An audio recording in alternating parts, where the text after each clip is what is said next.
qui est la parole entre les mains du Seigneur. Alléluia.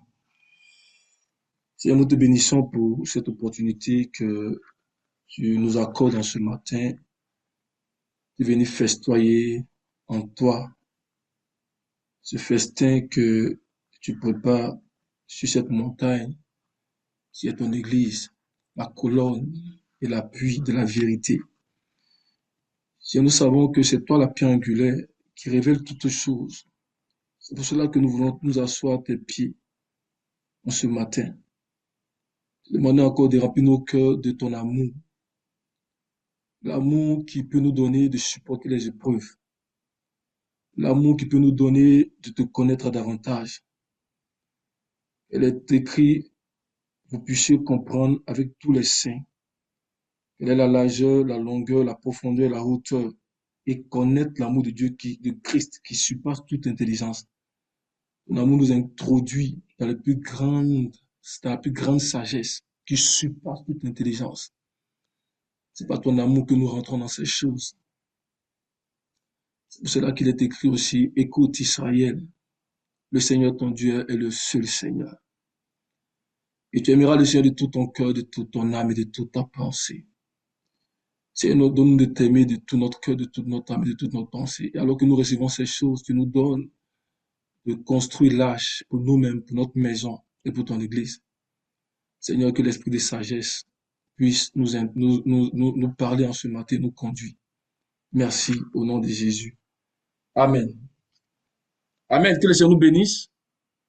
Vu le temps, je n'aurai pas le temps de chanter un peu ce matin, mais peut-être à la fin, que le temps est un peu avancé. Amen. Mais nous bénissons le Seigneur qui fait son œuvre. Merci vraiment pour ces sujets de prière. Amen. Et nous voulons rappeler le but, toujours rappeler le but du thème que nous sommes en train de regarder en ce moment. Donc, qui est le ministère de Christ, donc dans l'état actuel pour nous élever à la plénitude. Et le but, nous avons dit que c'est en nous appuyant sur les Écritures, d'aller localiser dans le temps actuel, en fait, la relation de Dieu avec son Église, par Christ, donc pour nous élever à la plénitude. Amen. Donc, qu'est-ce que Dieu est en train de faire par le ministère de Christ actuellement? Nous introduit son, dans son, excusez-moi, dans dans sa plénitude, dans son projet final qui est la plénitude. Amen. Et on va lire notre passage d'Éphésiens chapitre 4, donc verset 13, qui est le passage de référence. Mais je ne sais pas si mon frère Jean-Philippe est dans les conditions. Il va nous lire ça. Et puis en même temps, j'envoie aussi un petit support. On dit tellement beaucoup de choses qu'à la fin, on demande aussi de nous aider à pouvoir synthétiser ça, un petit support, et que je vais commenter à la fin. Mais si vous suivez le support, vous allez voir un peu.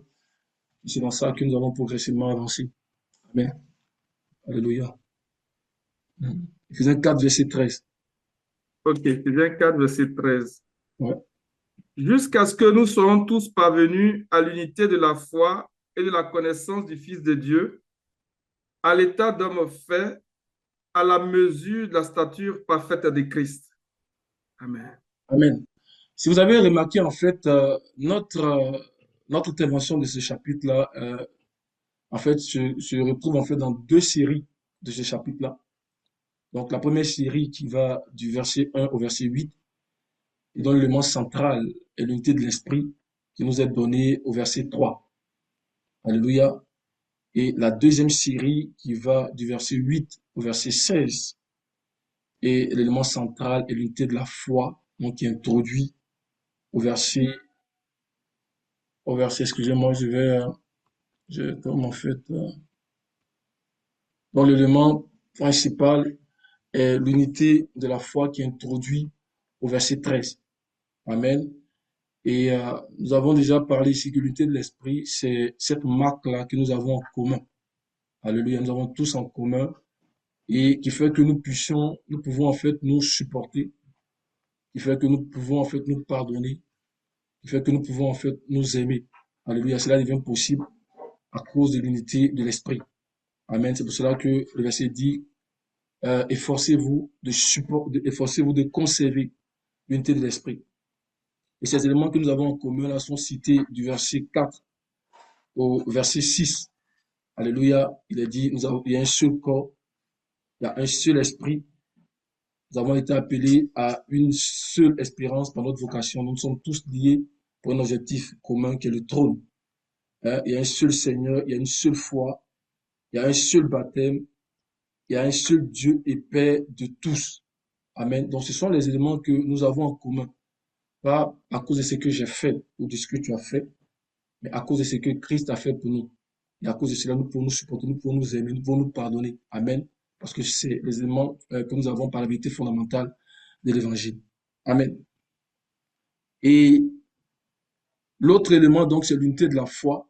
Alléluia. Et nous avons dit que lorsque l'unité de l'esprit, donc qui est introduit au verset 3, dont je viens de mentionner, est une réalité au sein de l'assemblée locale et que les ministères fonctionnent bien au sein de cette assemblée-là par rapport aux choses qui sont mentionnées dans les versets 11 et le verset 12, donc le modèle de croissance qui est mentionné dans le verset 11 et verset 12, on a parlé le dimanche passé, lorsque ces deux choses-là sont des réalités au sein de l'assemblée locale, on va voir que obligatoirement tous les membres de l'assemblée locale vont commencer à s'élever. On va observer ça, vont s'élever, alléluia, jusqu'à ce qu'ils parviennent à l'unité de la foi qui est introduite dans le verset 13. Amen. C'est toujours comme ça, une fois que l'unité de l'esprit est une réalité. Alléluia, que les ministères fonctionnent bien, ils sont fidèles. On va toujours observer cette élévation-là. Amen. Et l'apôtre Paul dit que c'est dans l'intention de Dieu que nous puissions tous parvenir à l'unité de la foi. C'est pour ça que le verset 13, qu'on a lu tout à l'heure, dit jusqu'à ce que nous soyons tous, pas seulement certaines personnes, dit tous parvenus. Voyez-vous, parce que l'unité de la foi, c'est comme le facilitateur, c'est comme la porte qui ouvre en fait aux autres éléments qui viennent dans le verset 13. La connaissance des fils de Dieu, l'état d'homme fait et la mesure de la statue parfaite de Christ. Donc c'est de l'intention de Dieu, c'est dans le projet de Dieu. Donc à un moment donné, dans une assemblée, si ça fonctionne bien, tous doivent parvenir à l'unité de la foi. Amen. Nous avons dit que l'unité de la foi, c'est lorsque on constate dans cette atmosphère de l'assemblée-là que tous parviennent à une même compréhension par rapport à la mesure de la vie de Christ qui est déversée dans cette assemblée-là. Parce que pour toute assemblée, il y a une mesure de vie de Christ par rapport à notre vie de consécration, par rapport à notre façon de chercher Dieu. Il y a une mesure de vie qui est déversée dans l'assemblée. Amen. Donc tous parviennent à une compréhension commune, tu veux dire en fait, par rapport à la mesure de la vie de Christ qui est déversée dans cette assemblée. Alléluia. Donc à ce stade-là, on va voir qu'ils ont tous une compréhension commune, mais on a dit à des niveaux de clarté différents. Alléluia. Cela veut dire que dans cette assemblée-là, si je parle à l'un ou si je parle à l'autre, ils vont exprimer la même pensée, ils vont exprimer la même conviction, mais à des niveaux de clarté différents. Donc, on n'aura pas tous les mêmes niveaux de clarté.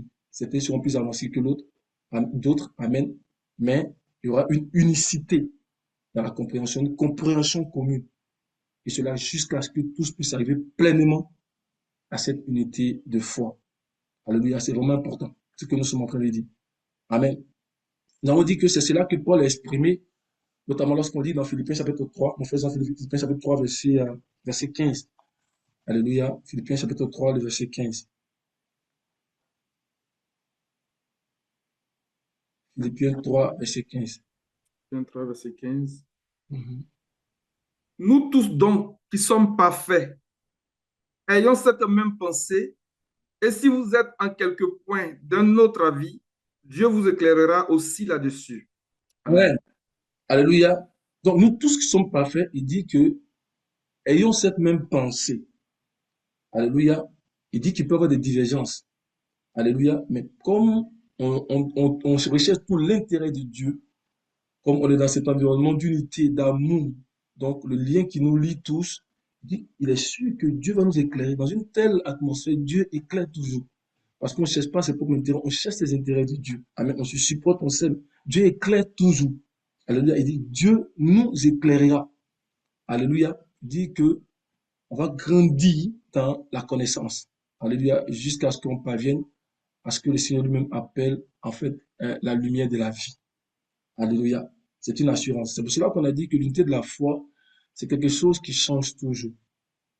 Parce qu'à mesure que le Seigneur nous éclaire, alléluia, notre connaissance va évoluer. Notre connaissance va évoluer. Amen. Jusqu'à ce qu'on parvienne tous à l'unité de la foi. Amen. Mais l'unité de l'esprit, c'est quelque chose c'est quelque chose qui est figé, qui est constant. Alléluia. Parce que c'est quelque chose qui nous lie ensemble. Par exemple, nous sommes tous des esprits. Alléluia. On va demeurer esprit jusqu'à ce qu'on devienne des esprits pleins. Alléluia. Et nous avons dit que dans les différents niveaux de clarté mentionnés dans l'unité de la foi, s'exprime en fait dans ce dont l'apôtre Paul parle après l'élément qu'il cite, après l'unité de la foi, quand il parle de la connaissance des fils de Dieu. Amen. Donc, il y a différents niveaux de clarté, mais on va les voir dans ce qu'on appelle la connaissance des fils de Dieu. Alléluia. Donc, c'est dans la connaissance des fils de Dieu qu'on trouve les mesures de croissance, qu'on trouve les niveaux de croissance. Alléluia. Nous avons dit qu'il y a 5 niveaux de croissance. Amen. Donc, qui représentent en fait des mesures de Christ en nous.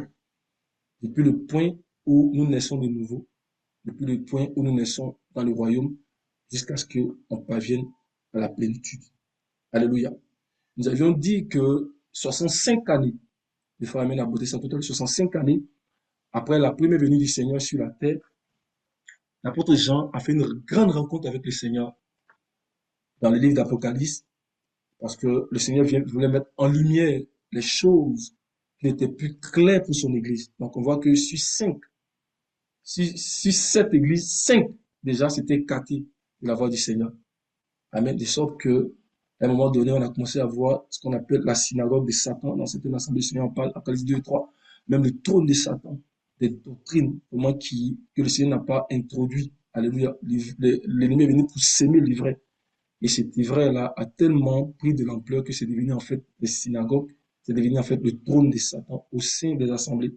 Amen. Donc, il était important pour le Seigneur de venir faire cette rencontre avec les gens qui étaient de son dernier apôtre qui restait, pour mettre en lumière certaines choses qui étaient plus claires pour son assemblée, pour son église. Alléluia.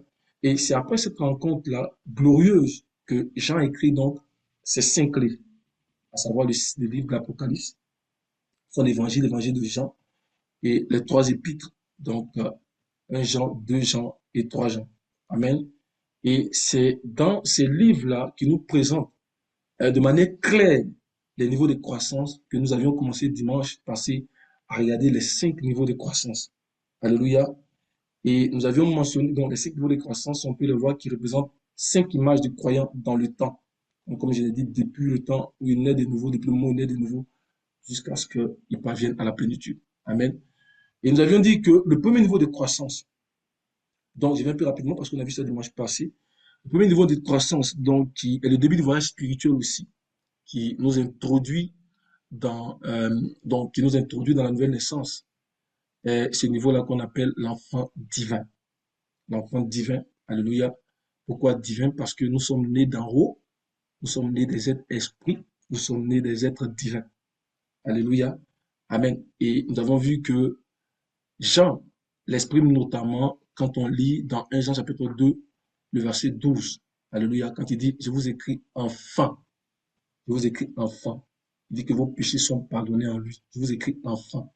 Alléluia. Donc, on a dit que c'est le niveau qui est apporté par le Seigneur quand il commence à se dévoiler à une personne. C'était un état légitime. Amen. Donc, c'était un niveau légitime de l'état en Christ. Alléluia. Et l'apôtre Pierre aussi en parle, notamment quand on lit mon frère Jean-Philippe dans 1 Pierre chapitre 2, verset 2. 1 Pierre chapitre 2, verset 2. Pierre 2, verset 2. Il dit, désirez comme des enfants nouveau-nés le lait spirituel et pur, afin que par lui vous croissiez pour le salut. Amen. Donc, Pierre nous dit qu'il y a une croissance pour atteindre le salut. Donc, ici, on parle du salut final, qui est la sotéria. Alléluia. Mais il dit, lorsque nous naissons de nouveau, nous devons désirer, c'est à condition que nous désirons cette parole pure qu'il appelle le lait spirituel et pur. C'est cette parole-là qui peut nous faire croître pour atteindre le salut final qui est la sotéria. Amen. Parce que naturellement, quand un enfant ne veut plus prendre le lait, sa maman commence à s'inquiéter. Amen. Sa maman commence à s'inquiéter spirituellement aussi. Quand quelqu'un n'aspire plus au lait spirituel, n'aspire plus à la parole pure de Dieu, ça veut dire qu'il y a deux choses. Soit cette personne est en train de mourir, sa personne est totalement morte spirituellement. Alléluia. Et c'était le cas de l'église de Sardes. Cette église-là qui au départ était vivante. Amen. Mais par la suite, le Seigneur dit à l'ange de l'église de Sardes, il faut veiller pour affermir ceux qui sont près de mourir. Amen. Alléluia. Donc, ce désir en nous de de la parole pure de Dieu vient montrer que nous sommes vivants. Quand tu emploies ce désir-là, ça montre que tu es en vie. Amen. Parce que si le désir n'est plus là, c'est la mort. Alléluia. Donc, retenons seulement que le premier niveau de croissance, c'est l'enfant divin. Alléluia. Et par la suite, on a vu le deuxième niveau de croissance, qu'on a appelé l'adolescent divin. Amen. Et Jean l'exprime également aussi, notamment quand on lit dans 1 Jean chapitre 2, le verset 14. Quand il dit, je vous écris jeunes gens. Je vous écris jeunes gens. Il dit, parce que vous êtes forts. La parole demeure en vous et vous avez vaincu le malin. Et nous avons fait cette observation selon laquelle, par rapport aux différentes caractéristiques qui sont attachées à chaque niveau de croissance, on peut déjà savoir le niveau de Christ, le niveau de vie de Christ qui est dans ce niveau de croissance. Amen. On a fait cette observation pour dire qu'à chaque fois que Jean parle en fait de l'enfant divin, il va toujours parler du pardon des péchés. Amen. Mon frère Jean, tu peux lire dans deux passages, dans 1 Jean 2, tu peux lire d'abord le verset 1, verset 3, et après le verset 14. À chaque fois qu'il parle après le verset 12, à chaque fois qu'il parle de l'enfant, il va parler de péché. Parce que l'enfant divin, amen, bien qu'il soit né divin, il est encore porté vers les choses charnelles. Alléluia. Comme l'église de Corinthe. L'apôtre Paul dit, vous avez tous les dons, c'est vrai, mais vous êtes encore des enfants. Amen. C'est pour ça qu'il vous donne du lait. Donc, il est encore porté vers les choses charnelles. Il a besoin de grandir. Amen. Amen. On peut lire le verset 1 au verset 3, Jean 2, verset 1 au verset 3, et pas tu vas lire le verset 12. Vous allez voir, chaque fois, il parle du pardon des péchés. Amen. Vas-y, mon frère. Mes petits enfants, je vous écris ces choses afin que vous ne péchiez point. Et si quelqu'un a péché, nous avons un avocat auprès du Père, Jésus-Christ le juste. Il est lui-même une victime expiatoire pour nos péchés, non seulement pour les nôtres, mais aussi pour ceux du monde entier. Verset 3. Si nous gardons ses commandements, par là nous savons que nous l'avons connu. Verset 12. Je vous écris, petits enfants, parce que vos péchés vous sont pardonnés à cause de son nom. Amen. Amen. Donc, à chaque fois que tu appelles l'enfant divin, il va donc mettre l'accent sur, en fait, le pardon des péchés. Amen. Parce que l'enfant a besoin de grandir. Amen. Il a besoin de boire ce lait-là. Amen. Et en tant que nous devons aspirer. Un enfant, s'il ne lui donne pas du lait, amen, dans les 3 minutes qui suivent, là, il va arriver tous les voisins, n'est-ce pas? Alléluia. C'est comme ça que nous aussi, nous devons désirer ce lait-là. Ça montre que nous sommes en vie. Amen. Donc, vous voyez, il parle toujours du pardon des péchés. Mais quand il va commencer à toucher l'adolescent divin, on fait le verset 14 là, vas-y, verset 14. Je vous ai écrit, Père, parce que vous avez connu celui qui est dès le commencement. Je vous ai écrit, jeunes gens, parce que vous êtes forts et que la parole de Dieu demeure en vous et que vous avez vaincu le malin. Amen. Quand il dit vous êtes fort dans les contextes, dans les textes originaux grecs, le fort là, ça fait première allusion à une personne qui est forte aussi bien, d'aller voir aussi bien dans le corps que dans l'esprit. C'est pas qu'il est en train de dire vous êtes fort seulement. Regardez dans les textes originaux grecs, il dit c'est quelqu'un qui est fort dans le corps et dans l'esprit. Et dans le deuxième sens, on dit que c'est une personne qui a la force dans l'âme pour soutenir, c'est-à-dire pour contrecarrer les attaques de Satan. C'est écrit dans le grec. Donc, c'est pas juste qu'il est en train de citer les choses, il est en train de mettre en lumière des niveaux de croissance. Amen. Pour contrecarrer les attaques de Satan. Donc, c'est une personne qui montre de nombreuses qualités à ce niveau-là. Alléluia. Amen. Et il dit, vous êtes forts. Après, il dit que vous avez vaincu le malin. Il dit la parole de Dieu demeure. Donc, c'est quelqu'un qui a fait mis dans la parole de Dieu. Alléluia. Et parce qu'elle a l'épée, la parole de Dieu en elle, on peut vaincre le malin. Ils l'ont vaincu à cause de la parole de témoignage. Alléluia. Donc, c'est un niveau de croissance. Amen. Où on a une conscience céleste. Alléluia. Apocalypse 4, 2 monte ici. Donc, on commence à avoir des yeux en dedans, en dehors. On est capable d'aller affronter les systèmes de ce monde-là, à ce niveau de croissance-là. Alléluia. Et nous avons dit que dans chaque niveau de croissance, il y a un niveau de croissance à l'intérieur. Parce que c'est pas du jour au lendemain qu'on passe de l'enfant divin à l'adolescent divin. Amen. Donc, il y a un niveau de croissance à l'intérieur. Il y a une mesure de consécration à l'intérieur. Donc ça, c'est le deuxième niveau de croissance. L'enfant divin et l'adolescent divin. Le troisième niveau de croissance, on a appelé donc le jeune adulte divin. Alléluia, qu'on retrouve dans Éphésiens 4, le verset 13, mais aussi qu'on retrouve dans le livre de Hébreux chapitre 5, verset 12 au verset 14, quand Paul parle en fait de l'état d'homme fait. Alléluia, l'état d'homme fait, ou de l'homme parfait, qu'on appelle télos. Alléluia, l'homme parfait, parce qu'on sait que même, c'est pas, on va pas le voir maintenant, mais même dans la perfection, il y a 3 niveaux de perfection dans les Écritures. Amen. Donc, de l'homme parfait qu'on appelle télos. Alléluia. Et, mon frère, tu peux lire Hébreux chapitre 5. On va lire du verset 12 au verset 14. Amen. Paul dit qu'à un moment donné, il faut qu'on devienne des maîtres dans l'enseignement. On doit quitter le lait pour devenir des maîtres dans l'enseignement. Alléluia, c'est vraiment important. Donc, ceux-là, ils sont arrivés à un niveau de connaissance où ils ont la révélation de qui est le Père. Alléluia. Vas-y, mon frère. Ou en effet, qui depuis longtemps devriez être des maîtres, vous avez encore besoin qu'on vous enseigne les premiers rudiments des oracles de Dieu. Vous en êtes venus à avoir besoin de lait et non d'une nourriture solide. Or, quiconque en est au lait n'a pas l'expérience de la parole de justice, car il est un enfant. Mais la nourriture solide est pour les hommes faits, pour ceux dont le jugement est exercé par l'usage à discerner ce qui est bien et ce qui est mal. Amen. Amen. Donc, on voit qu'ils sont plus à l'état enfant. Ils sont plus en train de prendre le lait, mais maintenant, ils mangent de la nourriture solide. Alléluia. Donc, ça montre en fait un niveau qu'ils ont évolué dans cette croissance-là. Et dans 1 Jean chapitre 2, verset 14, donc, l'apôtre Paul l'exprime quand il dit, je vous écris Père. Mais le Père, il dit, vous avez connu celui qui est dès le commencement. Et dimanche passé, on a essayé de parler un peu, c'est-à-dire qu'ils ont la révélation, ils ont une connaissance ouverte de qui est le Père. Le Seigneur dit je pense dans Jean 16, verset 25, et tout ce qu'il a dit du Père, c'est en parabole. C'est-à-dire, ils ont quitté ce volet de parabole, ils voient clairement qui est le Père dans cette révélation-là. Alléluia. Il dit, toutes choses m'ont été données, et personne ne connaît le Fils si ce n'est le Père, et personne ne connaît le Père si ce n'est le Fils, et celui à qui il veut le révéler. Amen. Ils ont une révélation claire de qui est le Père. Amen. Vous avez connu celui qui est dès le commencement. Au commencement, Dieu créa les cieux et la terre. Amen. Donc, on a vu d'abord ces 3 niveaux de croissance. L'enfant divin, l'adolescent divin et le jeune adulte divin ou l'état de paix. Nous avons résumé en disant que ces 3 niveaux-là sont mis à notre disposition dans ce que les Écritures appellent la pluie de la première saison. Donc, la première pluie. Alléluia.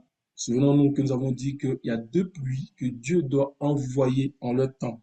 Amen. Pour achever son plan de rédemption qu'il a commencé avant même depuis le commencement du monde. Amen. Donc, il y a 2 pluies qu'il doit envoyer. La pluie de la première saison et la pluie de l'arrière-saison. Il y a plusieurs écritures qui en parlent. Par exemple, dans Joël chapitre 2, verset 23, que l'apôtre Pierre reprend le jour de la Pentecôte. On a également aussi dans Deutéronome 11, je pense, le verset 14.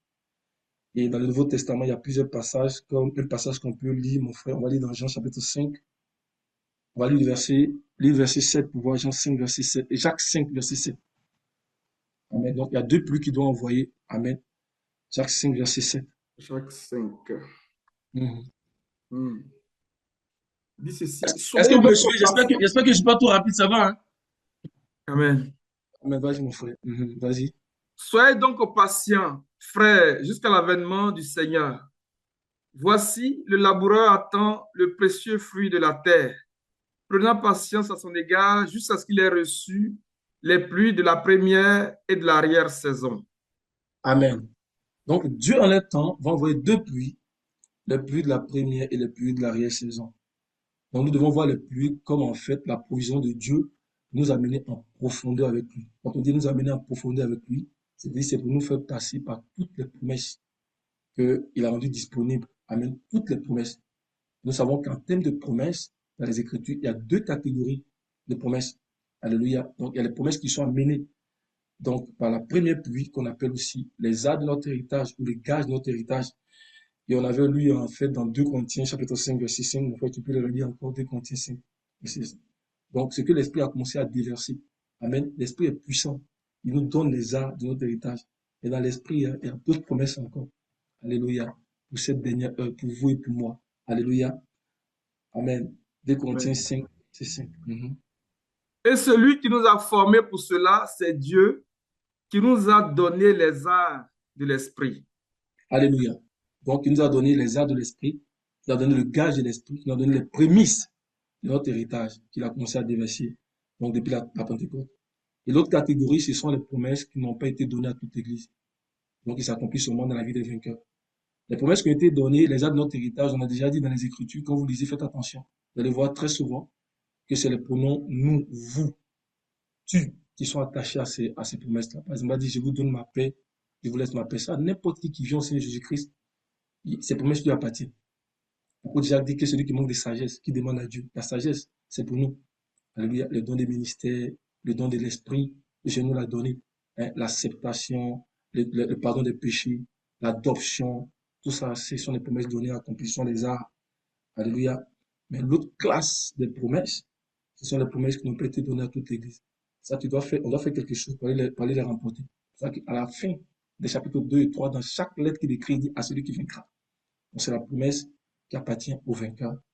Et être vainqueur, c'est chaque jour, à travers une vie de soumission, à travers une vie de foi et à travers une vie d'obéissance. Alléluia. Ce que je veux dire, les frères, c'est qu'il y a des promesses plus grandes qui viennent aussi avec la pluie de l'arrière-saison.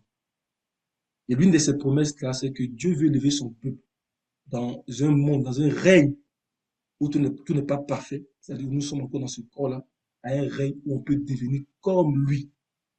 Alléluia. Un règne où on peut devenir comme lui.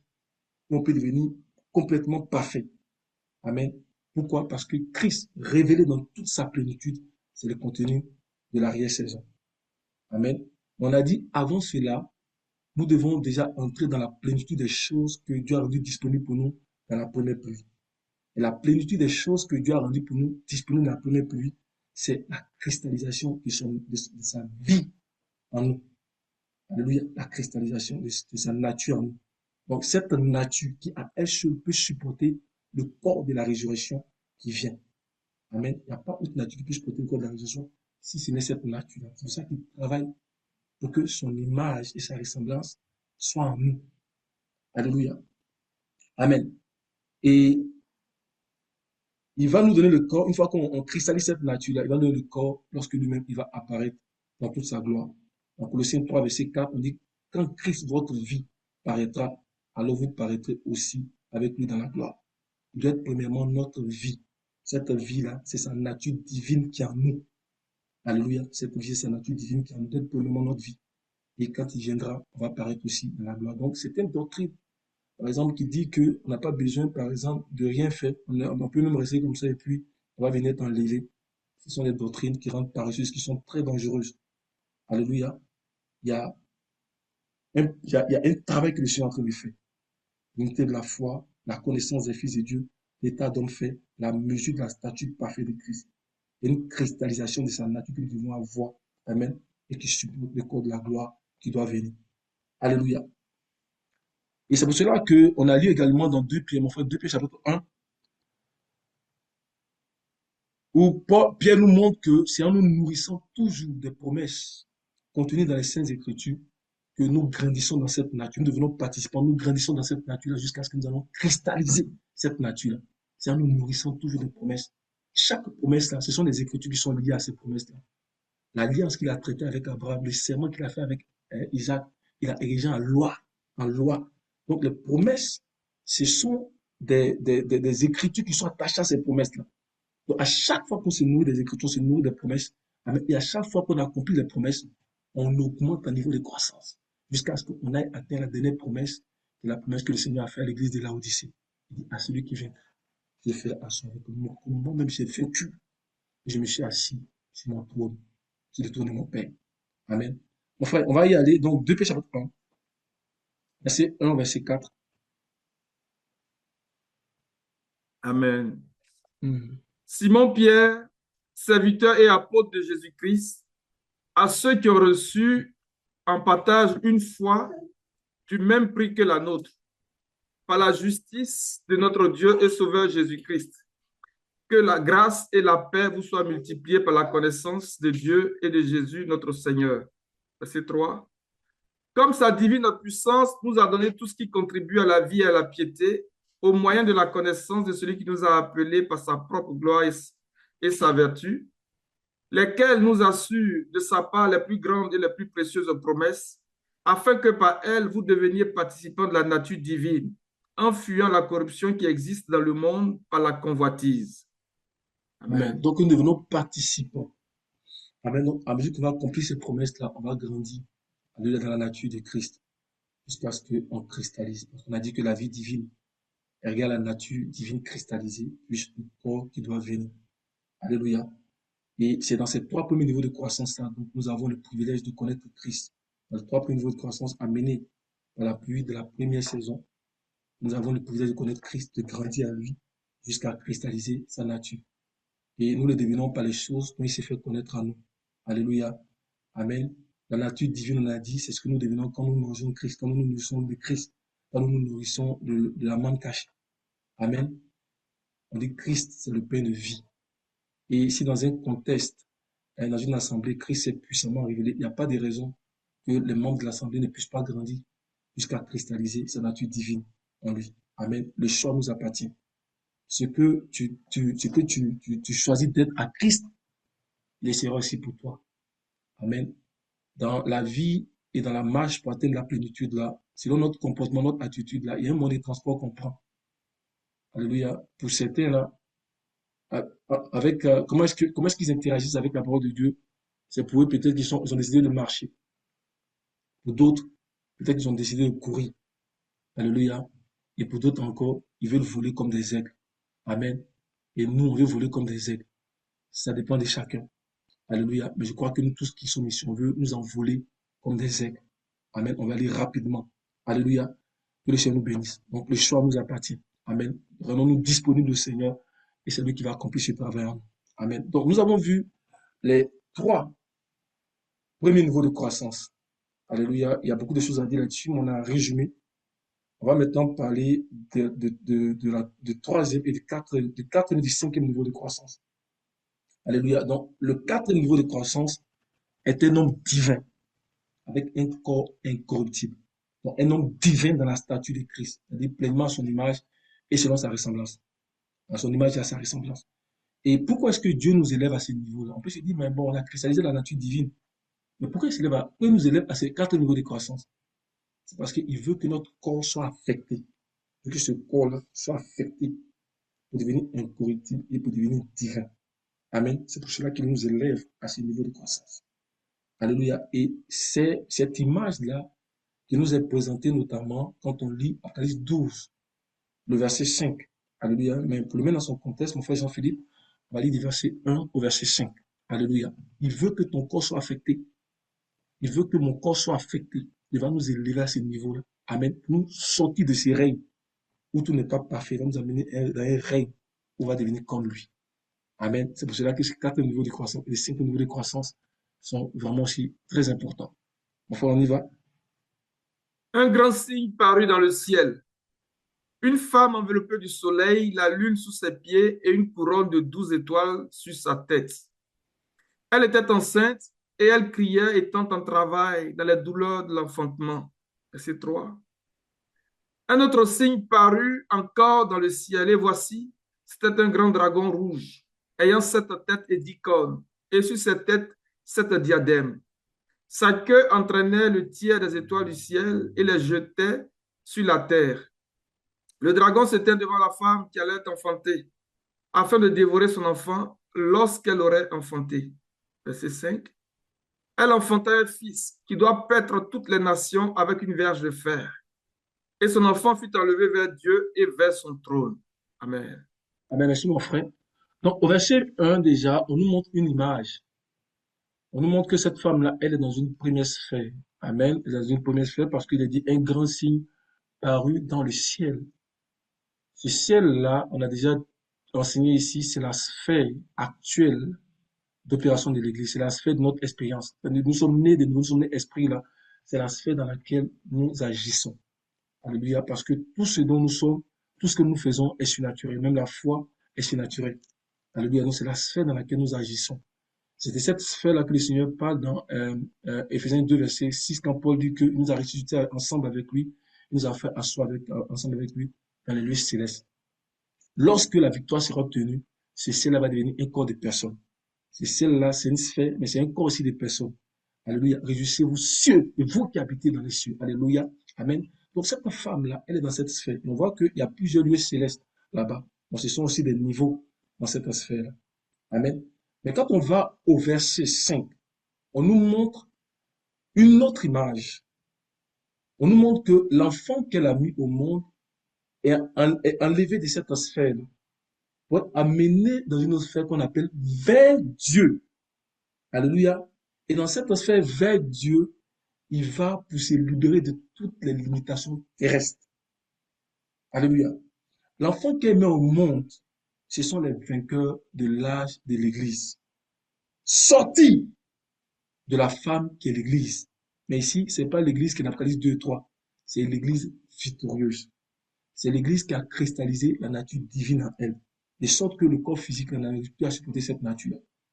C'est pour cela qu'au verset 3, on dit, elle était enceinte, elle criait, elle gémissait. Elle a envie de se libérer de ce corps. Elle gémissait les douleurs de l'enfantement.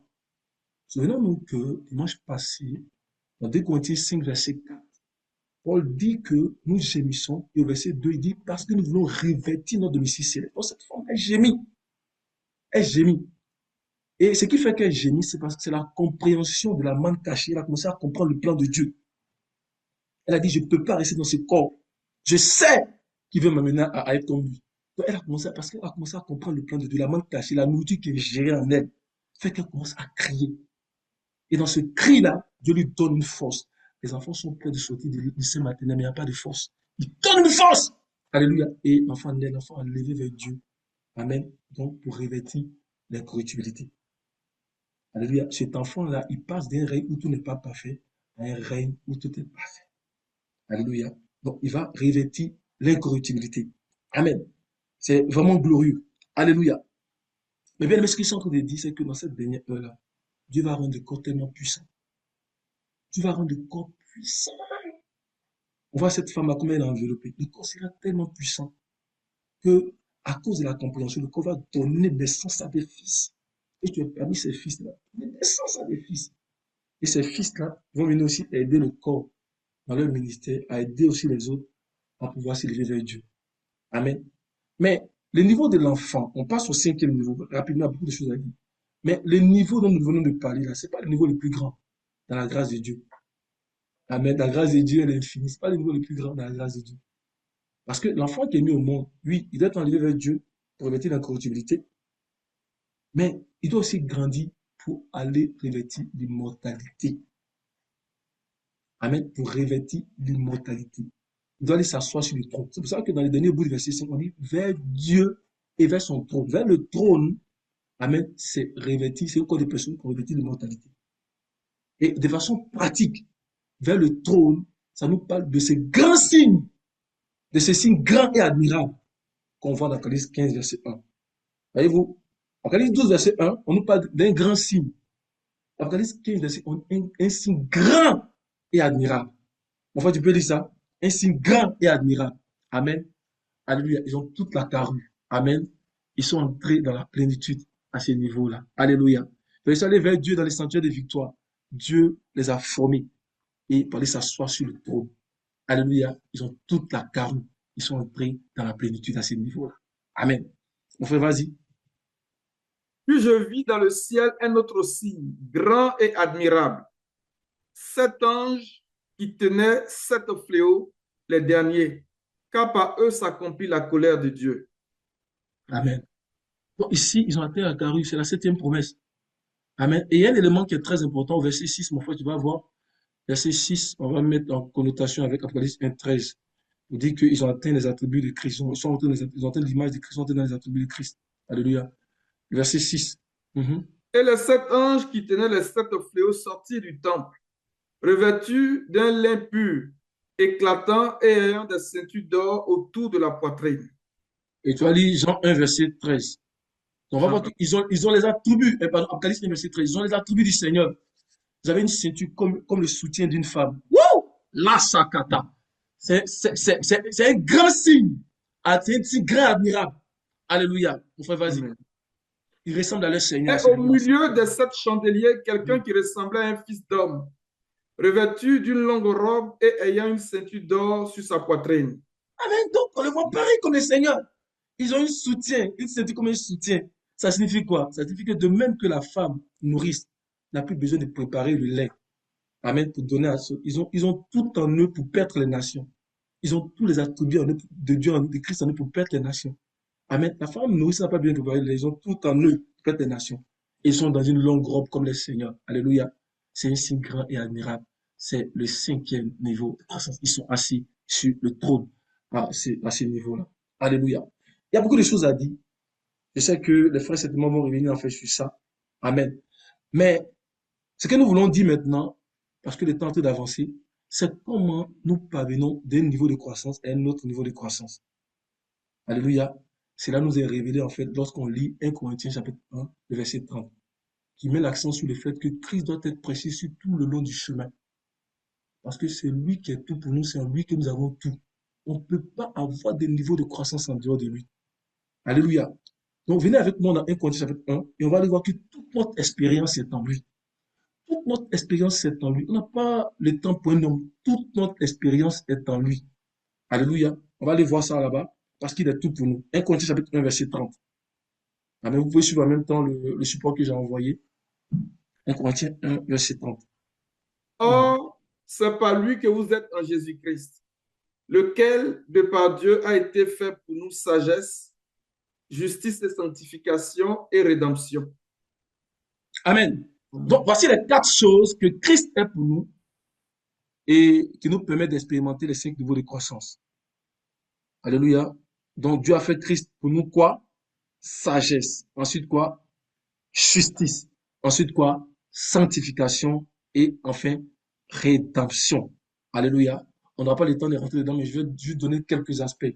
La sagesse, c'est parce que Dieu, par sa sagesse, il savait que la chute allait se produire. La Bible dit l'agneau de Dieu qui a été immolé avant la fondation du monde. Donc, il savait. Il a été immolé avant, pas même à la fondation, avant la fondation du monde. Amen. On va dire depuis la fondation du monde. Donc, il savait que la chute allait se produire. Et sa sagesse a produit un moyen pour y remédier. Alléluia. Donc, par la sagesse de Dieu, on expérimente le pardon des péchés parce que Dieu avait déjà produit cela. Amen. Rien ne surprend Dieu. La Bible dit qu'il connaît ses œuvres, tous ses œuvres sont connues depuis le commencement. Alléluia. Donc, c'est la sagesse de Dieu. La justice. Étant donc justifié avec Dieu, nous avons quoi? La paix. Amen. Nous avons la paix avec lui. Absence d'inimitié. Absence de discorde. Alléluia. Donc, la justice de Dieu nous met dans une amitié avec Dieu pour avoir la paix de Dieu et pour commencer à rentrer dans tout ce que Dieu a posé pour nous. Alléluia.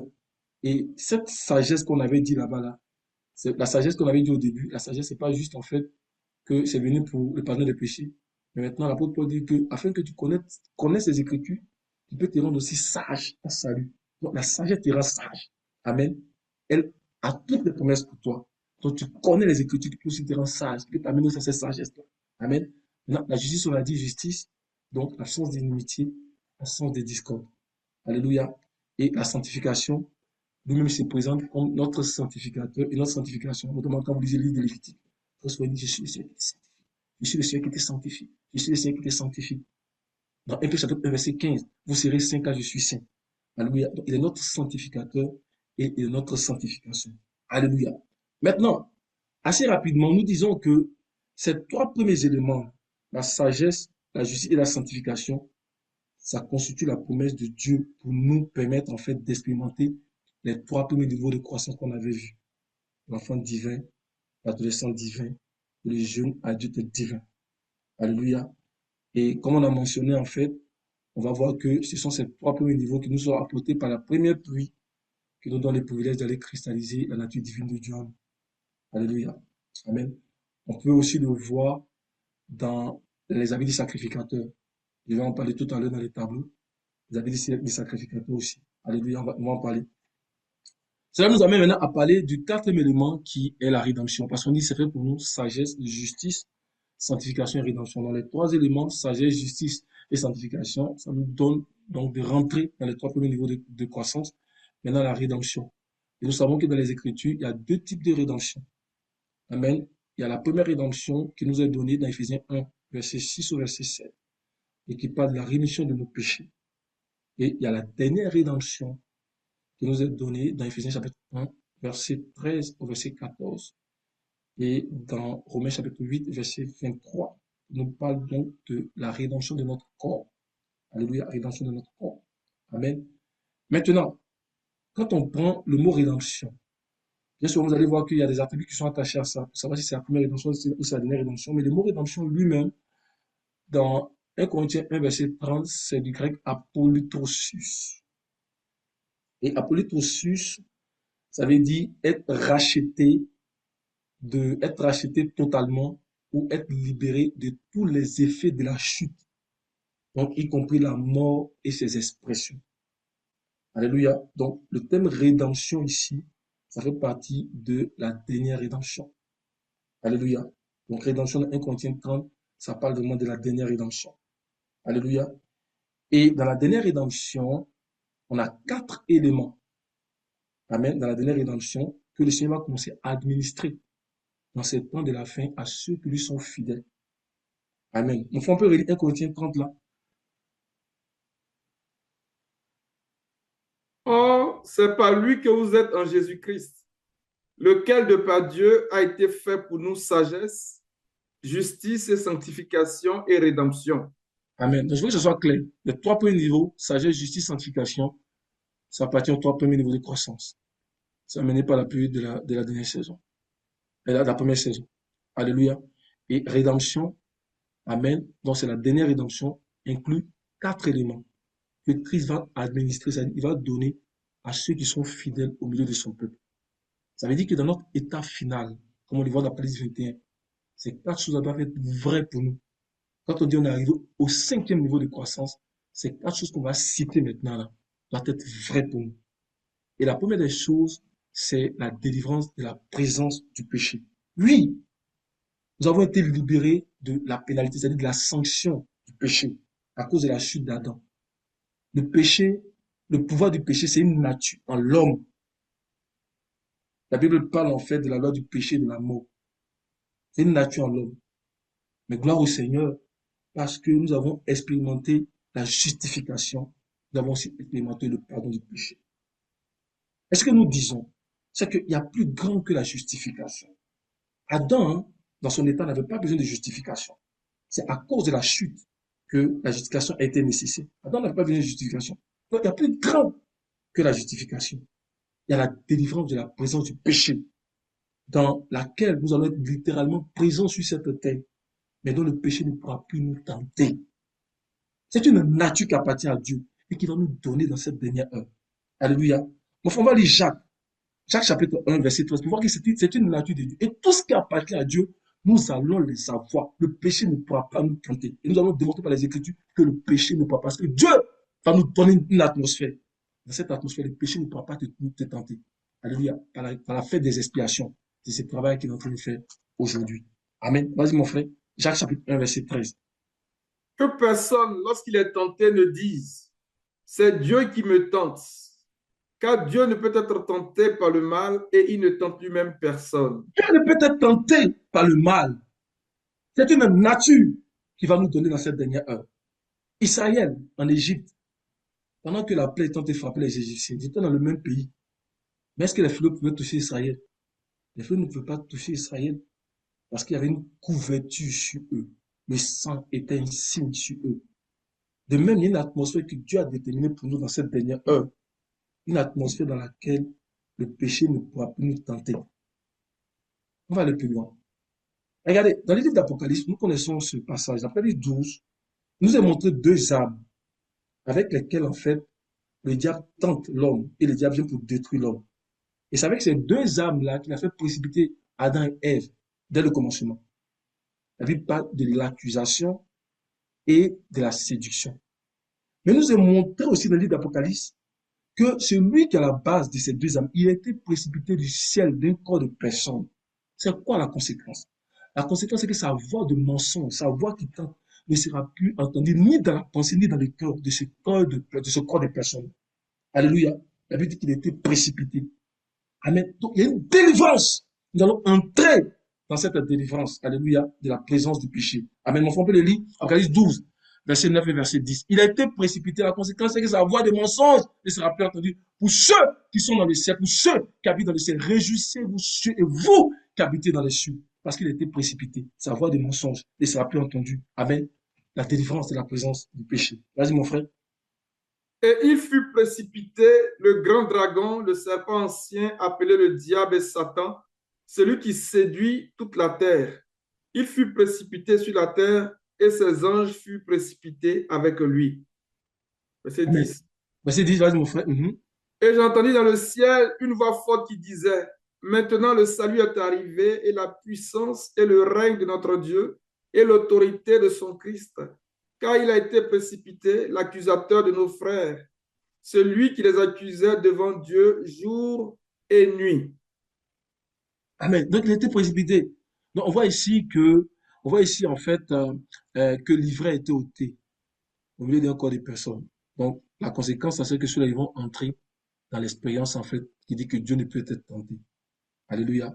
Donc, retenons que le premier des quatre éléments, amen, qui amène la plénitude, en fait, c'est la délivrance de la présence du péché. Le deuxième, c'est la délivrance de la servitude de la corruption qu'on trouve dans Romains 8, verset 23.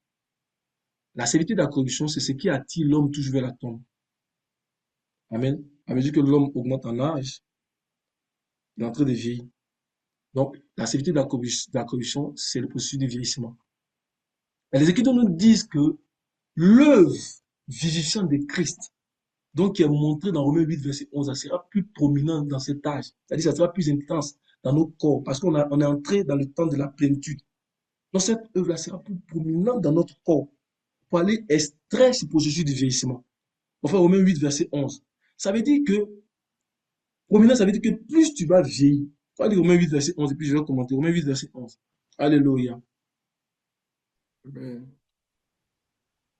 Et si l'esprit de celui qui a ressuscité Jésus d'entre les morts habite en vous, celui qui a ressuscité Christ d'entre les morts rendra aussi la vie à vos corps mortels par son esprit qui habite en vous.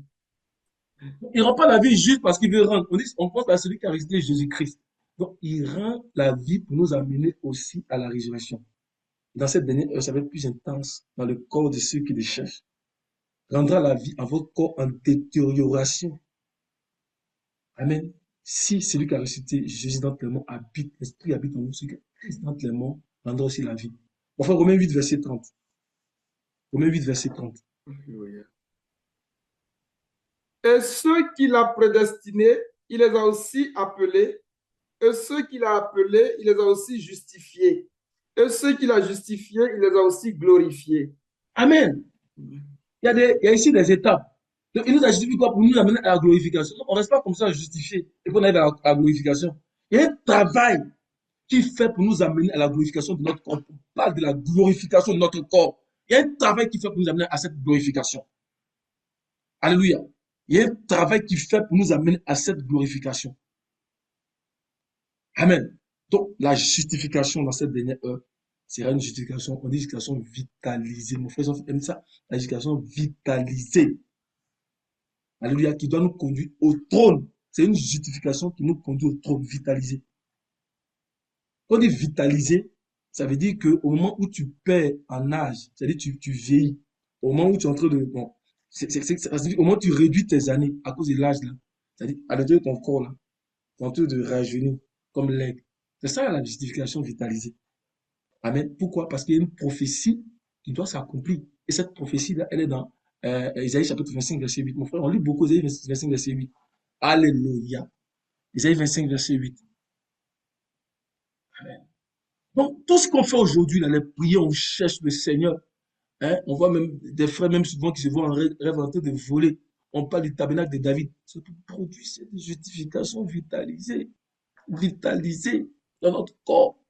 Alléluia. Comme l'aigle. Récemment, j'ai regardé un documentaire avec mon épouse qui m'a montré l'espace. Certains ont dû voir ça. Donc, il y a une panthère qui s'est accrochée à un aigle sur une montagne. L'aigle a soulevé la panthère comme ça, puis elle a projeté la panthère. Alléluia. Comme un aigle rageux. Une puissance en toi. Alléluia. Amen. Alléluia. Vas-y, mon frère. Il anéantit la mort pour toujours. Le Seigneur, l'Éternel, essuie les larmes de tous les visages. Il fait disparaître de toute la terre l'opprobre de son peuple, car l'Éternel a parlé. Le peuple, la servitude de la corruption, la mort est un ennemi. Adam ne connaissait pas la mort avant que ça arrive. Amen. Le Seigneur va juger la mort. Il anéantit la mort pour toujours. Il dit, c'est l'Éternel qui a parlé. Ayons confiance, c'est l'Éternel qui a parlé. Alléluia. Aujourd'hui, les gens de ce monde nous voient et disent moi, la même chose. Amen. Attendez. Le Seigneur a fait quelque chose. Il est en train de le faire.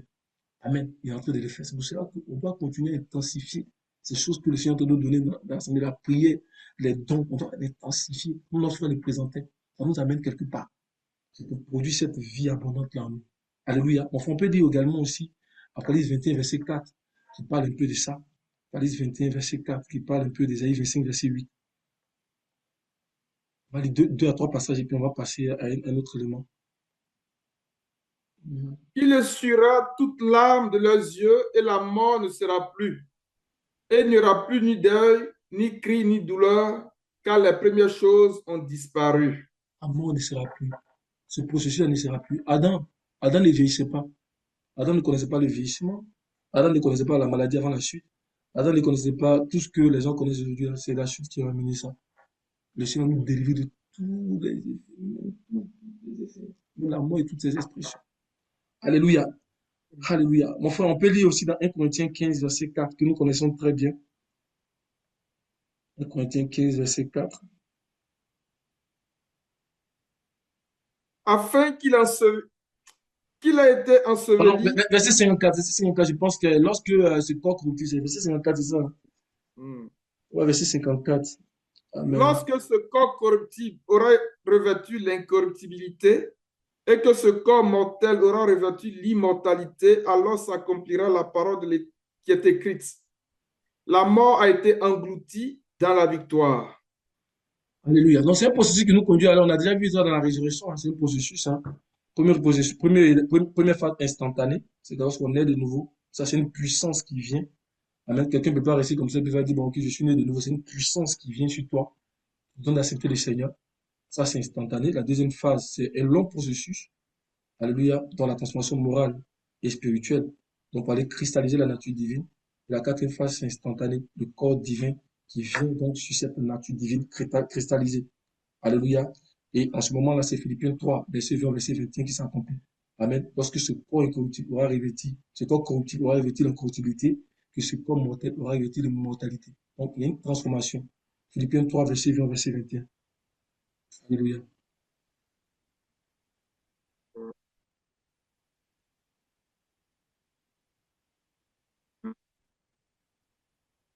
Mais notre cité à nous est dans les cieux, d'où nous attendons aussi comme sauveur le Seigneur Jésus-Christ, qui transformera le corps de notre humiliation en le rendant semblable au corps de sa gloire, par le pouvoir qu'il a de s'assujettir à toutes choses.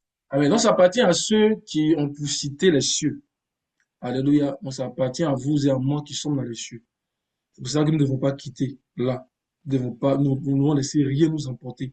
Rien de ce monde. Nous devons rester dans le ciel. Et notre cité est dans les cieux. C'est de là que nous attendons le Seigneur Jésus-Christ qui vient pour transformer le corps de notre humiliation, le corps qui est toujours impacté par la servitude de la corruption, par les maladies. Ça a transformé ça dans le corps de sa gloire. On dit qu'il a le pouvoir d'assujettir toutes choses.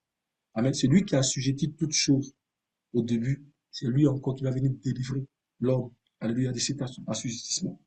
Alléluia. Donc, il doit avoir une koinonia. Il doit avoir une communication avec le Seigneur dans ce temps de la fin pour nous donner d'entrer dans ces choses-là. Et le quatrième élément, bien sûr, c'est l'incorruptibilité. Je ne vais pas beaucoup commenter. Et le cinquième élément, c'est l'immortalité. On a déjà beaucoup parlé de ça quand on a parlé des éléments de la première résurrection, dans l'incorruptibilité et l'immortalité. Il y a quatre choses qui s'accomplissent dans Christ, c'est fait pour nous la rédemption. La délivrance du péché, la délivrance de la présence du péché, la délivrance de la servitude, de la corruption, donc du vieillissement, on voit les douleurs et tout ça, l'incorruptibilité et l'immortalité. Alléluia. Maintenant, on peut se poser la question de savoir comment ces quatre choses-là, comment ce qui appartient à la plénitude, comment ça vient à nous. Alléluia. Comment ça vient à nous. On a vu comment est-ce que les 5 niveaux de croissance viennent à nous. Maintenant, comment ces 4 choses qui appartiennent à la plénitude, comment ça vient à nous? Et nous disons que la plénitude ne peut pas parvenir à nous par l'exercice des 5 ministères. C'est-à-dire le ministère d'apôtre, de prophète, d'évangéliste, de pasteur, de docteur.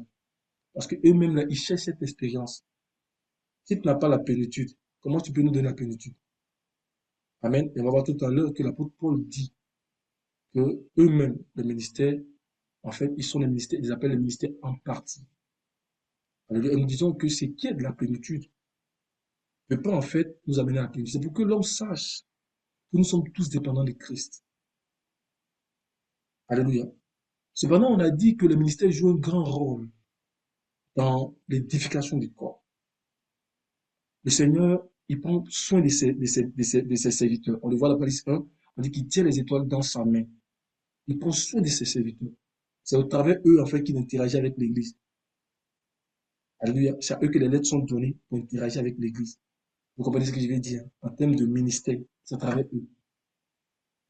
Et on a vu la dernière fois, dans le modèle qui est donné dans Éphésiens 4, verset 11 ou verset 12, que le ministère travaille à 3 choses, 3 dimensions. Il perfectionne les saints. Donc on a vu que ça veut dire prépare les saints, pour que les saints ils soient aptes à entrer dans le ministère. On dit c'est ainsi que le corps s'édifie. Cela signifie que plus aussi, ils vont chercher le Seigneur pour avoir la parole vraie donnée au peuple, plus ils fonctionnent bien eux-mêmes là, pour aussi bénéficier du ministère du corps. Amen. Et le corps va grandir. Le corps va grandir, mais le corps va arriver à un niveau où on a besoin de Christ. Parce que le ministère ne peut pas nous donner la plénitude. Alors la question qu'on va poser, mais c'est comment on va faire pour parvenir à cette plénitude? Ou qui va nous l'apporter? L'apôtre Paul dit, on ne pose pas cette question-là. C'est pour ça que nous avons dit que Christ est notre rédemption. On a commencé à dire qu'il est notre rédemption. Amen. Et de même qu'il était nécessaire qu'il vienne, qu'il prenne une nature humaine, qu'il livre cette nature humaine pour que nous soyons pardonnés. Alléluia, nous puissions passer par la rémission des péchés. De même, sa présence sera nécessaire dans cette dernière heure. Sa présence est nécessaire dans cette dernière heure pour nous faire expérimenter les choses qui appartiennent à la plénitude. C'est pour cela que dans Hébreux 9, verset 28, on fait Hébreux 9, verset 28. Alléluia. Est-ce que vous me suivez, ça va?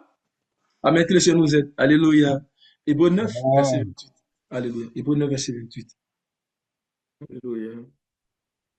De même, Christ s'est offert une seule fois pour porter les péchés de plusieurs.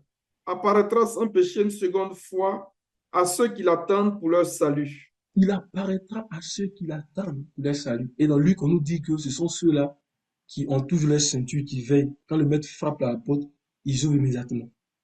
Amen. Donc sa présence sera nécessaire. Mais il ne viendra pas dans le sang et dans la chair. Mais il viendra dans toute sa plénitude parce qu'il vient donner la plénitude. Amen.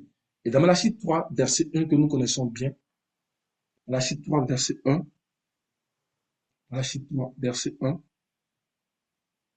Amen. Voici, j'enverrai mon messager, il préparera le chemin devant moi. Et soudain entrera dans son temple le Seigneur que vous cherchez, et le messager de l'alliance que vous désirez. Voici, il vient, dit l'Éternel des armées. Amen. Il va apparaître dans son temple. Et alors qu'il va apparaître, il va faire une rencontre avec ceux parmi son peuple qui sont fidèles, ceux des ministères qui sont fidèles. Et le ministère de la plénitude avec lequel il vient va s'exprimer en eux. Ils vont manifester ça. Il y a plusieurs passages dans le tableau que j'ai mis qui vont manifester aussi ce ministère de la plénitude. Mais ceux qui sont fidèles, alléluia, est-ce que nous voulons être fidèles au Seigneur? Ça appartient à ceux-là. C'est le ministère de la plénitude qui vient dans ces derniers temps. Ça appartient à ceux-là. Ils vont manifester ça. Alléluia. Et d'Apocalypse 2, verset 28, ça dit, je vais lui donner l'étoile du matin. Quand on parle de l'étoile, on parle du ministère. On parle de l'enseignement, on parle des ministères. Vous avez vu dans Apocalypse 8, il y a une étoile absente qui est tombée. Dès qu'elle est tombée, les eaux, là, tout ce qui était dedans a commencé à mourir. C'est un type de ministère aussi, mais qui est un enseignement qui détruit l'homme. Et ceux qui reçoivent l'étoile du matin, ils ont cette connaissance. Ils ont ce ministère de la plénitude de Christ. Alléluia. Donc, pour exercer ce ministère-là. Amen. Donc, nous allons aller regarder un passage qui montre que les 5 ministères sont des ministères en partie, mais que le ministère de la plénitude de Christ est présent. Alléluia.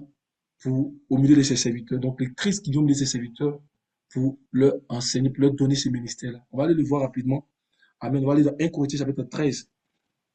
1 Corinthiens 13, on va aller du verset 9. À partir du verset 8 même jusqu'au verset 13. Je vais dire verset 9, 1 Corinthiens 13. On va aller voir qu'ils sont des ministères en partie, que la plénitude ne peut pas venir par eux. Paul même là, qui était humble, il a dit, alléluia, il a dit que la plénitude ne peut pas venir par eux. Il faut la présence de Christ. Amen. Pour nous introduire dans la plénitude. Alléluia. Vas-y mon frère. La charité ne périt jamais. Les prophéties prendront fin. Les langues cesseront. La connaissance disparaîtra. Car nous connaissons en partie et nous prophétisons en partie. Mais quand ce qui sera parfait sera venu, ce qui est partiel disparaîtra. Verset 11. Lorsque j'étais un enfant, je parlais comme un enfant, je pensais comme un enfant, je raisonnais comme un enfant. Lorsque je suis devenu homme, j'ai fait disparaître ce qui était de l'enfant. Et aujourd'hui, nous voyons au moyen d'un miroir d'une manière obscure. Mais alors, nous verrons face à face. Aujourd'hui, je connais en partie, mais alors je connaîtrai comme j'ai été connu. Amen. Amen. Quand au verset 9, l'apôtre Paul dit que nous connaissons en partie, il parle de qui? Cela inclut en fait toute l'Église, y compris les ministères eux-mêmes. Amen. Il dit nous connaissons en partie. Dans le verset 10, il dit, mais quand ce qui est parfait sera venu, ce qui est partiel disparaîtra. Ce qui est parfait, c'est amené par le ministère de Christ, le ministère de la plénitude de Christ. Il dit quand ça va venir, ce qui est partiel disparaîtra. Dans 1 Corinthiens chapitre 13, toujours verset 9, verset 10, mon frère, est-ce que tu as le français courant? Peut-être qu'on va aller chercher plus d'éléments. Non, je n'ai pas le français courant. Je vais voir ici. Je l'approche, je ne sais pas. Je vais voir. Ok, c'est ça. En effet, notre connaissance est incomplète et notre annonce des messages divins il est limitée. Mais quand viendra la perfection, ce qui est incomplet disparaîtra. Amen. Donc, nous parlons en fait d'une connaissance parfaite qui vient pour introduire la plénitude. Alléluia, c'est ça que nous parlons. Et au verset 12, il dit, aujourd'hui, nous connaissons au moyen d'un miroir, d'une manière obscure. Mais alors, quand il dit alors, ça veut dire qu'au moment où ce qui est parfait va venir. Donc, du moment où il est en train de parler, jusqu'à ce que ce qui est parfait vienne, il dit, mais alors, c'est-à-dire au temps fixé où ce qui est parfait va venir, il dit que nous verrons face à face. Dans le français courant, le verset 12, il dit, à présent, nous ne voyons qu'une image confuse, pareille à celle d'un vieux miroir. Mais alors, nous verrons face à face. À présent, je ne connais qu'incomplètement. Mais alors, je connaîtrai Dieu complètement comme lui-même me connaît. Amen. Donc, nous parlons des choses qui vont nous introduire dans la plénitude. Quand on dit que nous le verrons tel qu'il est, c'est un niveau de connaissance, c'est un niveau de puissance qui va faire que nous allons le voir tel qu'il est. Alléluia. Il dit que cela sera seulement disponible quand ce qui est parfait va venir. Et ce qui est parfait vient avec la plénitude. Donc, quand on parle de ministère face à face, c'est quelque chose qui vient avec une connaissance qui nous introduit, alléluia, dans la plénitude. Amen. Et cette connaissance-là, c'est Christ qui l'amène. C'est pour cela que dans 1 Thessaloniciens 4, le verset 16, on dit que le Seigneur vient à un signal donné. Il vient à la voix au son de la trompette. Donc, une trompette retentissante. Et quand on quitte 1 Thessaloniciens 4, verset 16, et qu'on arrive dans Matthieu chapitre 24, verset 31, on voit que ces serviteurs-là, ils ont été initiés. Ils ont reçu ça, ce ministère de la plénitude-là. Et on les voit faire retentir une trompette retentissante, une direction prophétique claire. Il est venu avec la trompette, il leur a donné ça. Si Dieu parle, ses serviteurs prophétisent. Amen. On le voit aussi dans l'Apocalypse 10. Amen. On dit quand il a crié, les sept tournaient. Amen. On a commencé aussi à gronder. Alléluia. Donc il va venir avec ce ministère, ce ministère de la plénitude clair. Ce ministère que Hébreux 8:6 appelle en fait le ministère plus excellent de Christ. Parce que Christ même est son envoyé. On a vu ça dimanche passé. Il est sur le trône. Mais quand le service est requis, il se retrouve devant le trône. Donc, en tant que son ministère lui-même le ministère, son envoyé, il va venir avec ce ministère de la plénitude, là, qui va nous faire entrer dans la plénitude. Et il va le donner à ses serviteurs. On le voit dans Matthieu 24, verset 31. Il faut retentir de cette trompette. Alléluia, il faut retentir de cette trompette. Amen. Mais ce sont des gens qui sont fidèles. C'est pour cela que Matthieu 24, verset 25, 45, verset 45, on parle de l'économe fidèle là-bas. On dit quel est l'économe fidèle et prudent que le maître trouvera faisant ainsi à son arrivée. On dit va l'établir sur tous ces biens. Nous parlons de tous les biens du Seigneur qui seront donnés à ses ministères, à ses serviteurs fidèles. Et quand on parle des ministères, on ne parle pas seulement que des ministères, on parle aussi de tous ceux dans l'église qui seront fidèles. C'est pour cela que dans Apocalypse chapitre 11, le verset 3, verset 4, il dit, je vais donner le pouvoir à mes deux témoins. Et ces deux témoins-là, il dit, ce sont les deux oliviers, les deux chandeliers. Quand on parle des chandeliers, on parle de tout le combat de l'église. C'est dans Apocalypse chapitre 1, verset 20. Mais les deux oliviers, ça ne parle pas des ministères. Alléluia. Donc, c'est à tout ce corps, ça va être un corps prophétique. Donc, il va manifester ce ministère de la plénitude de Christ. Alléluia. Donc, il y a une différence entre le voir d'une manière obscure et le voir face à face. Il y a une différence. Alléluia. Et on va aller assez rapidement voir un type de cela avant de terminer, un type de cela dans l'Ancien Testament et voir comment est-ce que cela se manifeste aujourd'hui dans le Nouveau Testament. Alléluia. Donc, on va aller voir cela. Donc, on va aller dans un Homme chapitre 12. Bien-aimés, nous sommes enfants de Dieu, c'est que nous serons n'a pas côté manifesté. Donc, c'est assez rare. Nous le verrons face à face. Pas au moyen d'un miroir. Alléluia. Il y a une connaissance qui va nous introduire dedans. Que le Seigneur donne à ceux qui sont fidèles dans ce temps de la fin. Alléluia. Donc, mon frère, Nombre chapitre 12, on va lire du verset 6, verset 8, avant de terminer. On va commenter après le petit support là. Donc, 8. Alléluia. Nombre 12, verset 6. C'est ça, 12, verset 6 au verset 8. Et il dit, écoutez bien mes paroles. Commence à partir du verset 1, pour qu'on puisse bien comprendre dans son contexte. Vas-y, mon frère. Marie et Aaron parlaient contre Moïse au sujet de la femme éthiopienne qu'il avait prise. Quand il avait pris une femme éthiopienne, ils dirent, est-ce seulement par Moïse que l'Éternel parle? N'est-ce pas aussi par nous qu'il parle? Et l'Éternel entendit. Or, Moïse était un homme fort patient, plus qu'aucun homme sur la face de la terre. Verset 4.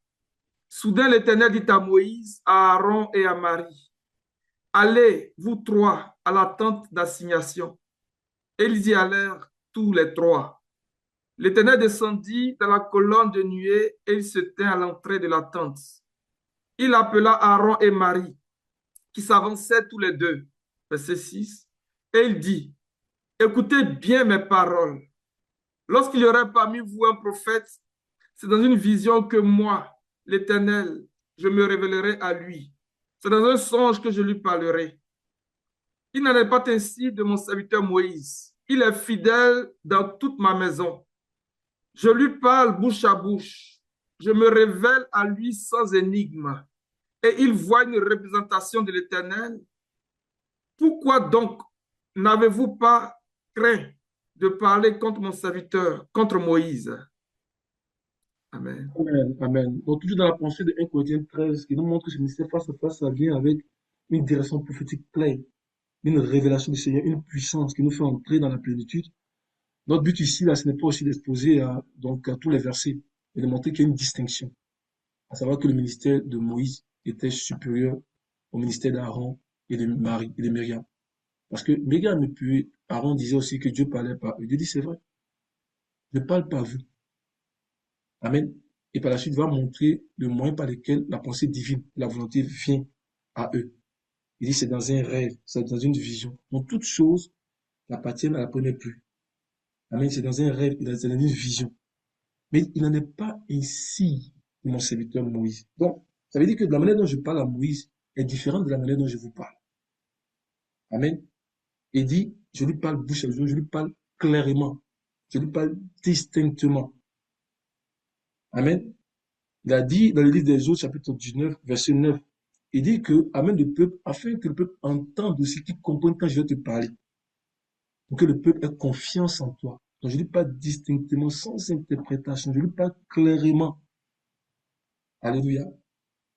Comme on voit dans les autres 19, on dit, l'Éternel parlait et Moïse parlait et Dieu lui répondait à haute voix. De façon claire, le peuple entendait ça distinctement. Amen. Donc, il parle et tu lui parles. Il parle et tu lui parles. Amen.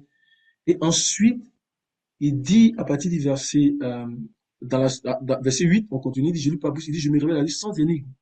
Parce que les rêves et les visions, en fait, sont des énigmes, très souvent. Ça a besoin d'être interprété par l'Esprit de Dieu pour devenir la parole de Dieu. Quand il y a des rêves, des visions, tu ne sais même pas ce que ça signifie.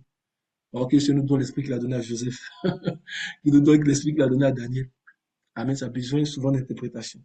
Mais il va venir clairement, sans énigme. Alléluia, sans énigme. Amen. Il va nous parler de façon claire, sans ombre. Amen, sans ombre, immédiatement. Alléluia. Et après, il dit que je me révèle à lui.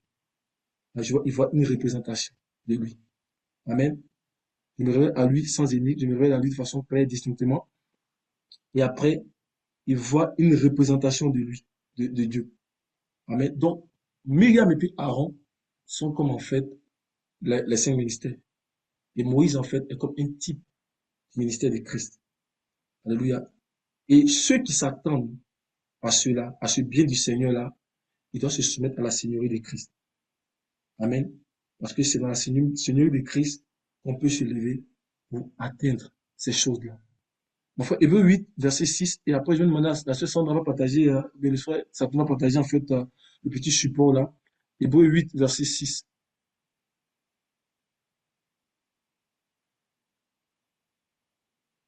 Amen. Mhm.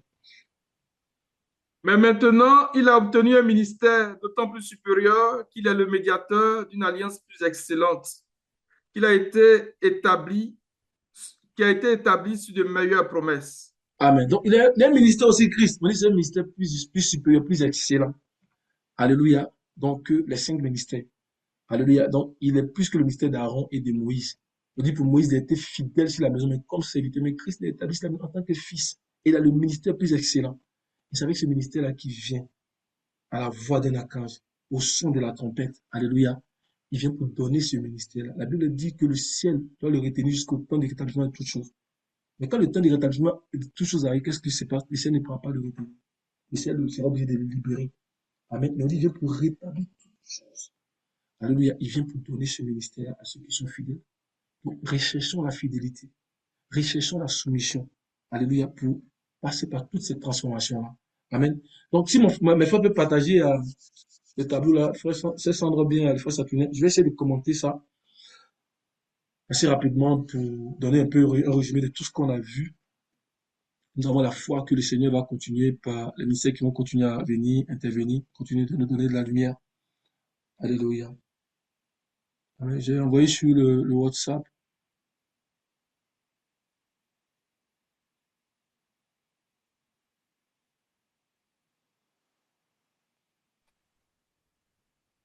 Ce serait pas long, pas long. Vas-y, vas-y, il n'y a pas de problème.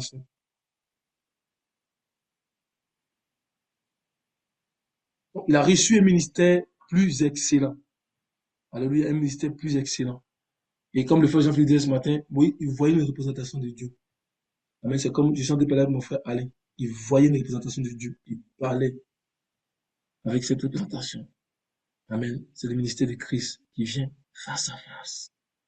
Alléluia, face à face, de façon claire. Il va nous donner des choses clairement. Amen. Parce qu'on doit entrer dans cette plénitude-là. Alléluia. Mais ça prend ceux qui soupissent, ceux qui les cherchent, ceux qui désirent ces choses-là. Amen. Il viendra à eux. Même si tu es dans une zone reculée de ce monde, il ira te retrouver. Alléluia. Alléluia.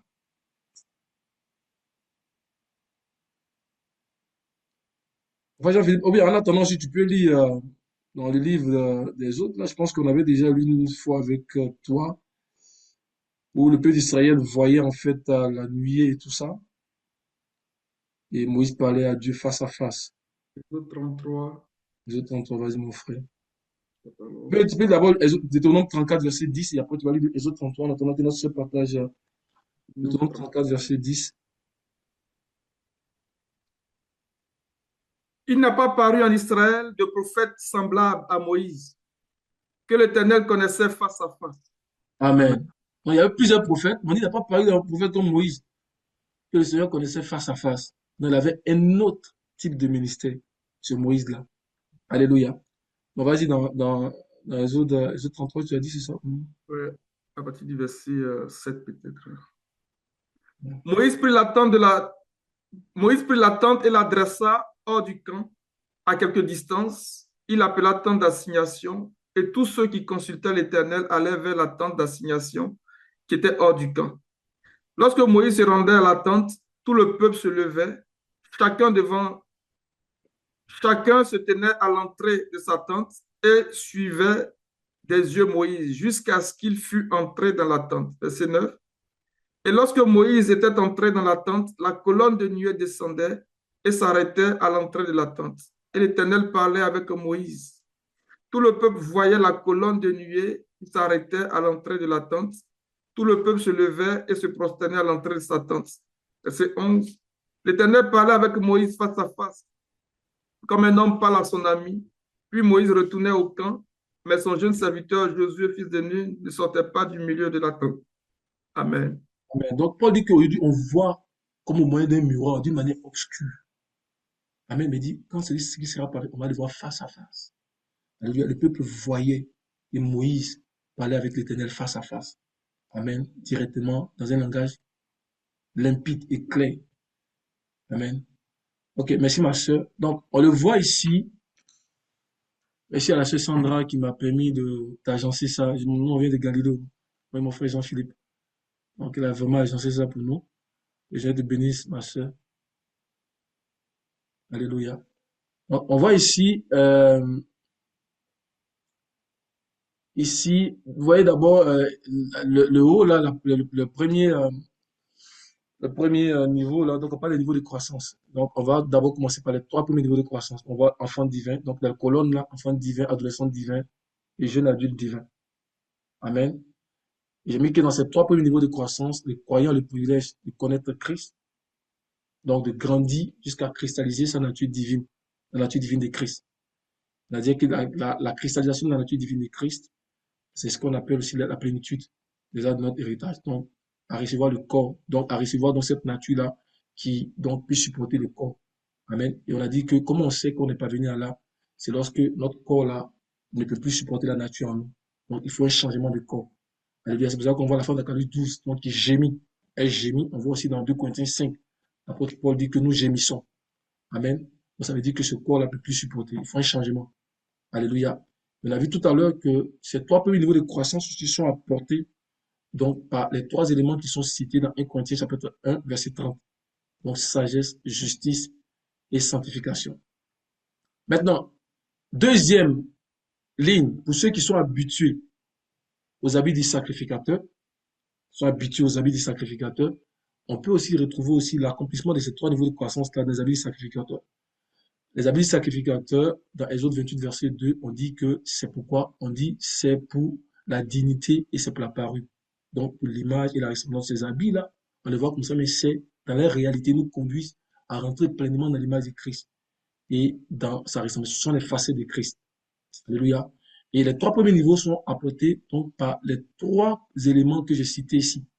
Donc, la tunique brodée, la ceinture et les caleçons, ce sont les vêtements blancs. Vous voyez, qui étaient aussi portés par les habits les enfants d'Aaron. Amen. À l'exception de la tiare. Donc, on peut le voir dans Lévitique 4, 16, verset 4. Donc, c'était les premiers habits que Aaron portait, en fait, dans la première phase du jeûne de l'expiation. Dans leur réalité, en fait, ça représente Christ dans son humanité. Alléluia. Donc, Christ dans son humanité, la Bible dit dans Hébreux 2, 14, que de même que les enfants participent au sein de la chair, il est venu aussi participer. Donc, le premier participer, c'est koinonia. Le dernier participer, c'est mettre chaud. Donc, il a participé à notre nature, mais à la cessation du péché. Donc, Christ, dans ce corps-là, il avait la nature de Dieu cristallisée en lui. Et il est venu au temps de la moisson, de l'âge de l'Ancien Testament. Donc, pour nous donner le modèle de ce que nous-mêmes nous devons être au temps de la moisson, de l'âge du Nouveau Testament, de l'âge de l'Église.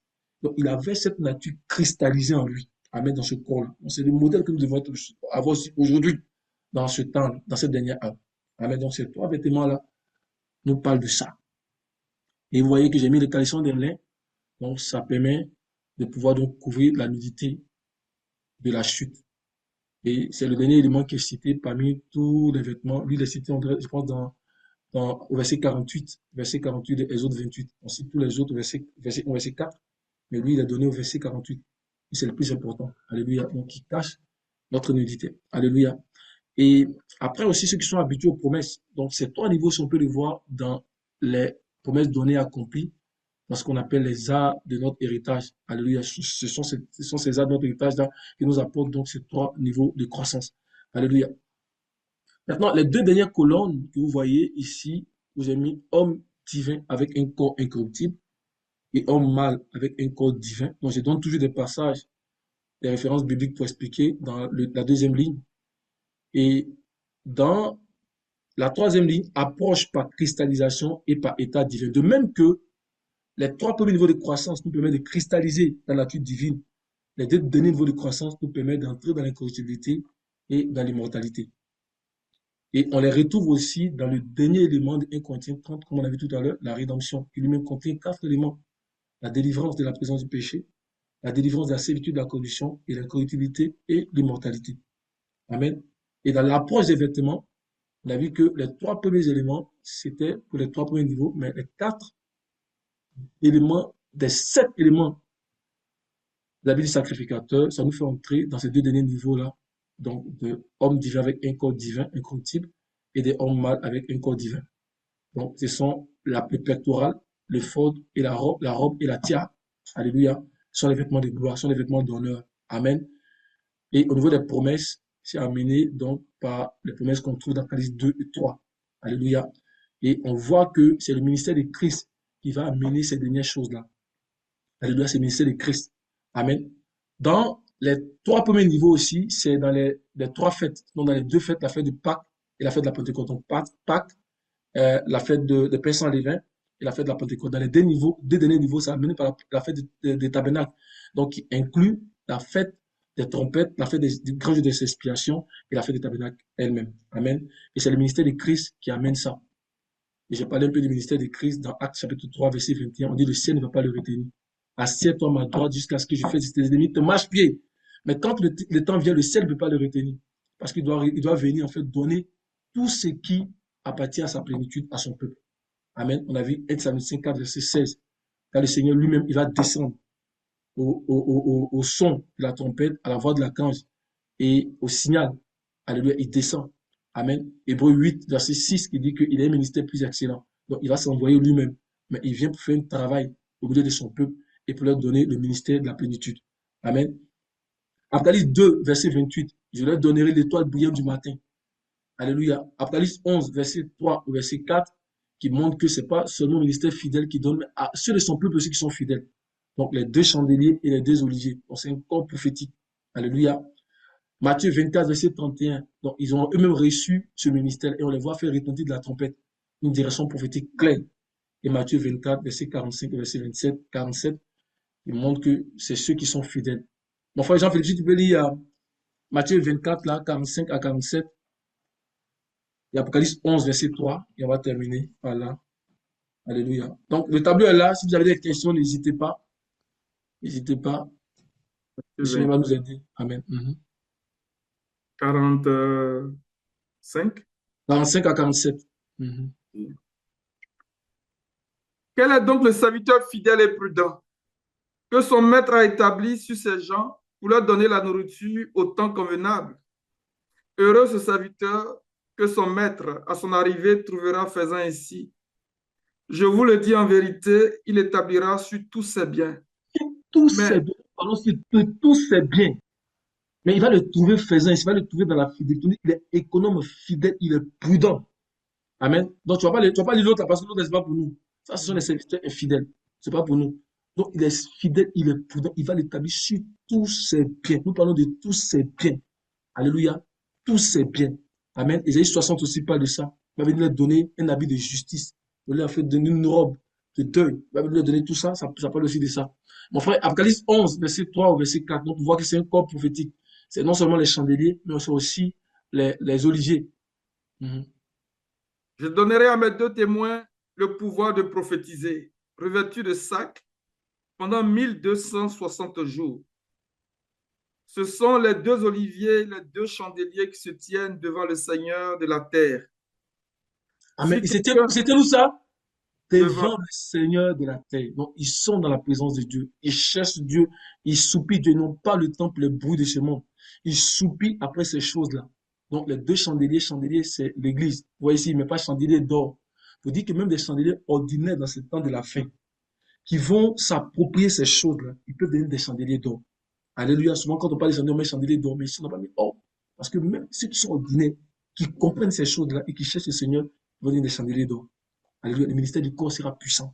Et les oliviers aussi, les ministères aussi qui seront fidèles, ils vont recevoir ces choses-là. Alléluia. Je pense que on peut s'arrêter aussi pour aujourd'hui.